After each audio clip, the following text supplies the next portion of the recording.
been too long now. I think that I want to second guess you, I second guess me, I second guess that.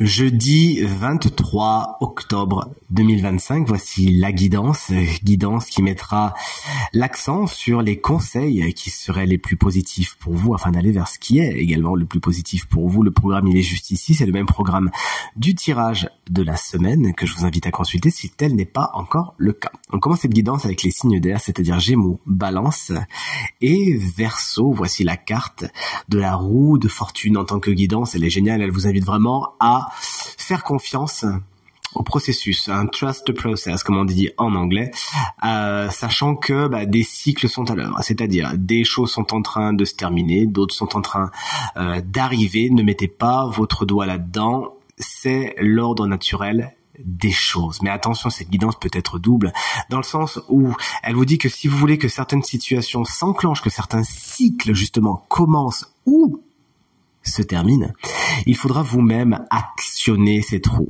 d'accord? Donc de deux choses l'une, soit il faut accepter que les cycles se passent naturellement, vous avez rien à y faire, soit si vous voulez vraiment acter les choses, il va falloir mettre la main à la pâte. Des imprévus peuvent également surgir, mais c'est pour le meilleur. Les signes de terre, voici votre guidance, vous êtes les taureaux, les vierges et les capricornes. Le 5 de coupe nous parle de frustration et de chagrin, mais en tant que guidance, il vous invite à voir le verre à moitié plein, bien sûr.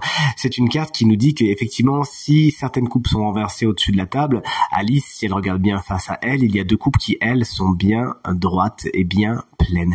Et c'est vraiment vers ça qu'on vous invite à aller, vers le verre à moitié plein, vers regarder ce qui est, ce qui existe, plutôt que ce qui n'est pas, ce qui n'est plus, ce qui n'existe pas. Vous avez toute satisfaction et toute, justement, abondance à portée de main. Il s'agit tout simplement de regarder au bon endroit. Les cancers, les scorpions et les poissons, on pense bien à vous les scorpions, bien évidemment. Votre session anniversaire commence et vous voici avec la carte du 3 de Pentacle qui vous invite à la collaboration. Vous avez tout à gagner à travailler à plusieurs, c'est ce que semble vous dire le 3 de Pentacle.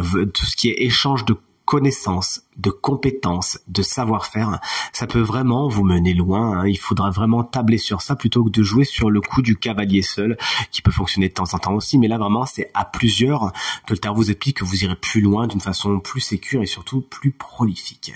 Et enfin, vous voici, chers amis, signes de feu, les béliers, les lions et les sagittaires. Votre guidance, autant vous le dire, n'est pas très tendre. Avec la carte du 10 d'épée, on vous invite à accepter ce qui est mort, à accepter la fin inéluctable de certaines choses, à ne pas faire de résistance. Plus vous résisterez, plus ce sera douloureux. Il s'agira un petit peu comme quand on a une blessure avec un pansement dessus, de tirer d'un coup sec afin justement de souffrir un bon coup, mais de ne pas faire traîner les choses. Il n'y a plus besoin d'espérer, plus besoin de mettre de l'énergie dans telle ou telle situation. Il faut maintenant avancer afin d'aller vers une nouvelle aube. En tout cas, c'est tout ce qu'il faut vous souhaiter, ainsi qu'une super journée et je vous dis à demain. Salut!